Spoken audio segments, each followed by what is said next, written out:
20. Unthinkable. Joey was going to the game. Come hell or high water, he was going to it. It meant the world to Joey to get there, to get a ticket, to get an Eric Peter. He'd trade up, trade down, bat jack an unescorted 10-year-old, whatever it took. He was going to bat day on Sunday, and he was leaving with an Eric Peter. Fritz wouldn't give Joey an advance because that's a bad habit. You're 14 years old. I don't want to give you the impression that you can do that. You can't put the apple cart in front of the horse. You gotta make the money. You make it before you spend it. Not the other way around. But Fritz, I'm good for it. You know I am. And we don't get paid till Friday and the game is gonna be sold out by then. I told you no advances in this pet store. That goes for you. That goes for Marty. And that goes for Gigi too. No advances in this store. Period. Now get out to my face already, Joey, because you're beginning to piss me off. And Joey sighed a deep sigh and his shoulders and chest succumbed, and with grave disappointment, he slowly walked to the back of the store. Clean out all the rat cages and watch that little brown hooded bastard as a nasty little fuck. Then do all the lizards and then do all the parakeet cages and then sweep up down in the basement, and then you can go to lunch. After work, Joey jumped off the bus and walked down Kingsbridge Avenue. His hands in his pockets, he could barely hear the roar of the subway that shook the brownstones lining either side of the street. And as he walked up Kingsbridge, he searched and surmised and calculated in his head. $1.50 for the bus, $1.50 for the subway. No, I'll just walk to the subway and jump the turnstile. Then I won't have to pay a penny at all. But worst case scenario, $6 there and back.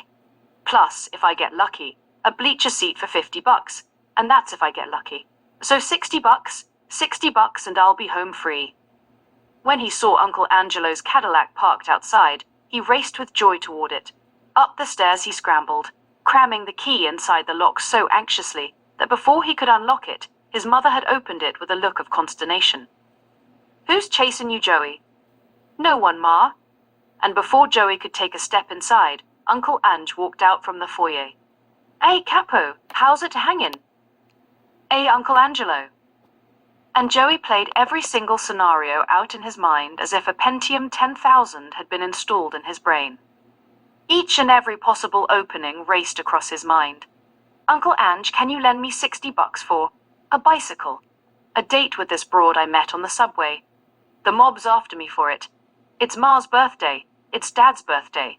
The no-good rotten fuck. It's my birthday. And on and on and on. So what's cooking, Capo regime? Nothing, Uncle Ange. Just working. You know, the usual. Still at the pet store? Yeah, cleaning hamster shit and bird shit and dog shit. Aye, Ma jumped in. Enough with that language in this house. Sorry, Ma. Go down to Risotto's with your uncle and get the pizza. We just called down for 2 pies. Okay, Ma. They slowly descended the stairwell. There could not possibly be a more opportune time. But Joey was tense with fear, embarrassment, and shame. They were sitting in the pizzeria waiting. Uncle Ange, with all his gold chains around his neck and diamond-studded rings, and a watch on his wrist that looked like it would cost more than some automobiles, lighting a smoke, closing the gold-framed lighter with a loud snap, and then slapping it down on the formica and staring aimlessly at the non-stop carnival of activity that was Kingsbridge Avenue. Uncle Ange? Yeah, Capo, he answered, turning away from the window and looking into his nephew's eyes. Do you think? Do I think what, Capo? Uncle Angelo said, exhaling the smoke from his nostrils. Do you think it was a good idea to let Tiny go? And Uncle Ange shrugged his shoulders and said, Hey, they won 4 championships with Tiny. But that Jumbo, Christ can he hit. So I dunno. I'm sorry to see Tiny go. But that Jumbo, boy, that ain't too bad a replacement. Parisi. 2 pies. Thanks, Al, Uncle Angelo said as he slapped a 20 down like it was nothing at all. Hey, Al, 2 bottles of soda? Coke, okay? Yeah, fine. And the bell atop the door gave a jingle as they exited the store.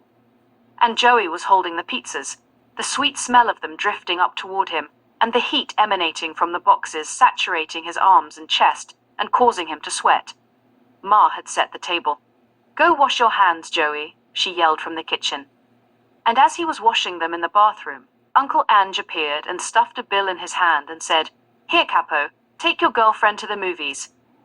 Confused, Joey almost blurted out that he didn't have a girlfriend. But then he realized that would jeopardize the endowment, and "Thanks" was all he said. "You got a girlfriend, right?" "Yeah, Uncle Ange. Maria Crispo," Joey answered without any idea who Maria Crispo was or how her name had landed in his lie. "Italian.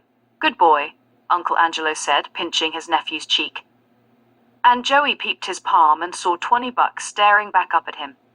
"The Bombers are home this weekend, right, Capo?" Uncle Angelo asked, his mouth half full of pizza. "Aha, versus the Beaners. Maybe we could make it to the game Saturday." "Sunday's Bat Day. Can we go to Bat Day?" "Huh? Can we, Uncle Angelo? Can we? Can we go Sunday? Can we go to Bat Day?" "Your manners," Ma yelled. "Can't go Sunday, Capo. Gotta work. It would have to be Saturday." Joey was crushed. "Hey," Ma scolded, "your uncle offered to take you Saturday. What are you sulking for?" "That's okay, Mary. I understand. The kid wants to go to Bat Day. I wish to Christ I could take him." Uncle Ange rubbed his hand back and forth over Joey's head, and Joey did his best to man up and smile. "So what time you heading out tomorrow?" Ma asked. "Christ, I don't want to think about it. I gotta go all the way back up to Mamaroneck, and then turn around and drive all the way back down to freaking Virginia to do this delivery." "What are you delivering?" "I told you, Mary, never ask me that question. So stay with us tonight, Uncle Ange." And Uncle Angelo looked up, considering it, not knowing if it was okay with his sister. "Yeah, why don't you?" she said. "I might just take you up on that." "That couch in the living room's got a bed inside of it," Ma said. "It's settled. You're staying tonight." "All right," Uncle Angelo said with a shrug of his shoulders. And Joey clenched his fists and raised them high above his shoulders and yelled, "Yes!" They watched the game in the living room. Uncle Angelo took off all of his jewelry and placed it on the coffee table in front of the couch. He put his watch there and his rings and his wallet too, and Joey, who was stationed on the floor a few feet away, could see the top of what was a mighty fat wad of cash stuffed inside the wallet, and it caused him to tremble and to think the unthinkable. After the game, he went back to his room and lay in the darkness, his heart pulsating like a John Bonham drum solo. It was unthinkable. Uncle Angelo, his favorite uncle, the only one of all of them who ever showed a semblance of giving a shit that he existed. And Rye Playland, and Bomber Stadium, and Strangler games and Ix games at the Garden, not to mention all the movies they went to, or all the times they wandered through the city, checking out all the sights as if they were tourists. What about the 10-speed? Brand spanking new, the only bike he'd ever owned. And what about the freshly minted $100 bill Uncle Ange gave him at his confirmation, and again at his communion? On and on they came, the countless random acts of kindness that Uncle Angelo had bestowed upon Joey, mounted on floats, endless and exquisite. Each and every one of them just a tad sweeter, just a tad more meaningful than the last one. On and on and on, and on and on and on. A Thanksgiving Day parade of Joey and Uncle Ange, memories floating down the Fifth Avenue of Joey's mind. It was 3 a.m. Joey's door was opened a crack. He peered down the dark and silent hallway. The door opened with a slight creak, and Joey froze in his tracks and waited. Seconds passed like hours. It was taking forever. He wanted it to be done, to be over with. The wooden floor beneath him creaked with every step he took, and with every step and every creak, he froze in his tracks and waited and then advanced slowly forward. Ma's door was opened. He could see the silhouette of her sleeping torso moving slowly. Up, down, up, down, up, down. Slowly he passed her. At the far end of the hallway, the light of the moon illuminated the living room, and Joey could see the silhouette of his uncle and hear his snoring too. And on his tippy-tippy toes, Joey creaked ever forward until he was beside the couch and the coffee table and the jackpot. He reached down slowly as if what waited on the coffee table was a booby trap, and somehow he watched himself from above slowly descending upon Uncle Angelo's wallet, and holding it now in his hand and opening it ever so slowly, and looking down at his unconscious uncle. There were tens, 20s, 50s, and hundreds. Christ, there must have been 1,000, easy. Joey settled for a freshly minted 100, carefully put Uncle Ange's wallet back on the coffee table, and slowly creaked back to his bedroom. He lay there in the dark, knowing that somewhere around 4:30, Uncle Ange would get up, have a smoke, make coffee. All grown-ups did that. Joey's inner actuary calculated the probability of Uncle Ange opening his wallet for an impromptu reconciliation of available fiduciary holdings, the results of which indicated that it was highly unlikely that Uncle Ange would do anything of the sort, since he had no reason to suspect that anyone. After all, he was in the home of two of the people he trusted most in the world, would ever stoop so low as to steal money out of his wallet in the middle of the night. No, Joey reasoned to himself, no fucking way. And even if it did come to that, he could just deny it. Or maybe Uncle Ange would reason that he'd probably spent it somewhere. Maybe, since Uncle Ange had so much damn money, he wouldn't even notice. And Joey listened with his eyes clamped shut to the sounds of his uncle who was up now, and the clink of the gold-plated lighter and the sizzle of the cigarette being lit were amplified to infinite power, as was the sound and the fury of the beat of Joey's heart as he lay there playing dead, hoping and praying that Uncle Ange would soon be gone.